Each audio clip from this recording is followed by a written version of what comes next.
Aringat papasok na naman ako at wala namang bago. Abay syempre, sayang naman ang tuition ko. Kung magbubulakbul lang ako, magalit pa ang nanay ko at mapalayas pa ako. O diba, puro ako, wala nga namang ikaw.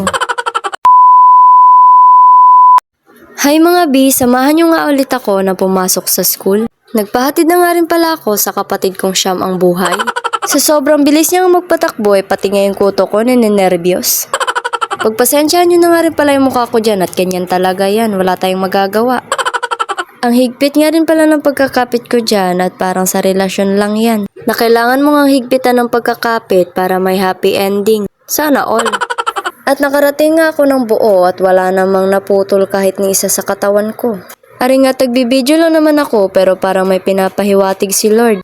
Abay wag po muna at ako'y bata pa at mag-aanak pa ako ng 12. Pagkarating ko nga dito sa highway nakita ko nga yung kaklase ko. Izo-zoom ko na nga sana kaso wag na lang baka makita yung ganda niya at matalbugan pa ako. Huy, wala kang ganun. Dito nga mga be, nag-aabang nga ako ng bus. Marami namang jeep dyan pero bus nga yung inaantay ko. Gawa nga nang wala namang kaming first subject kaya okay lang kahit malate ako. At dito nga mga be, may nakita nga ako sa malayuan. Pagpasensyahan nyo na nga rin pala yung pagvi-video ko kung magulo. Kasing gulo kasi yan ng buhay ko. Huy! At hindi nga ako nagkamali mga bisa, nakita ko may minibus na nga kaya ang saya ko. Wala nga pala kaming first subject ngayon mga B, gawa nga ng yung teacher nga namin may inaasikaso. Kahit nga malita ko ngayon B ay ayos lang. Pagkarating nga namin dito sa school, ito nga't ang daming upuan at akala ko nga may ayuda. Pero ang totoo mga B, malapit na nga yung exam namin kaya't bayaran na naman ulit. Pagkarating nga namin dito sa bench, ito nga't parang nanalasa ang brilyante na amihan at nagkalat ang mga dahon. Pagkatapos nga naming tumambay sa bench, ito nga tumakyat na nga kami, gawa nga ng second subject na namin ito. Pagkarating nga namin sa room, ito nga't nanood na nga lang kami ng horror. Tapos na nga rin namin mga B yung requirements namin kay sir, kaya nga easy-easy na lang kami dito sa subject niya. At ang title nga ng pinapanood namin ay The Mimic. Pagkatapos nga naming manood ito nga't bumaba na nga kami. Pagpasensyahan nyo na nga rin pala yung isa kong kaklase dyan at gawa nga ng parang nasobrahan yata sa gamot. Charis. Pagkarating nga namin dito sa bench mga betong at wala naman masyadong estudyante kaya nga makakapili kami kung saan namin gustong umupo. Mas gusto nga namin umupo dito sa kabila mga be, gawa nga ng hindi masyadong mainit. At ang katabi nga puro mga puno.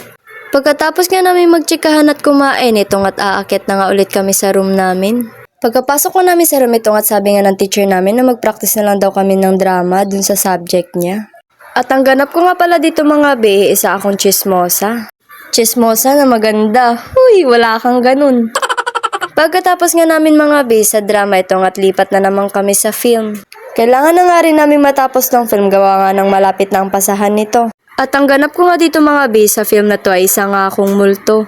Pero sa pagmumukha ko nga ito ay parang hindi nga ako multo at parang ang binugbog ako. At pagkatapos nga naming mag-film ito nga't umuwi na nga kami.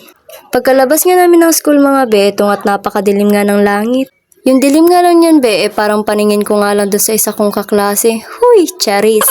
Ito nga pala yung mukha ko nung pagkatanggal nga ng makeup nila, parang ako talagang nakipagbugbugan. At ito lang naman ang ganap ko sa school at hanggang dito na nga lang din at baka kidlatan pa ako gawa nga ng kumukulog.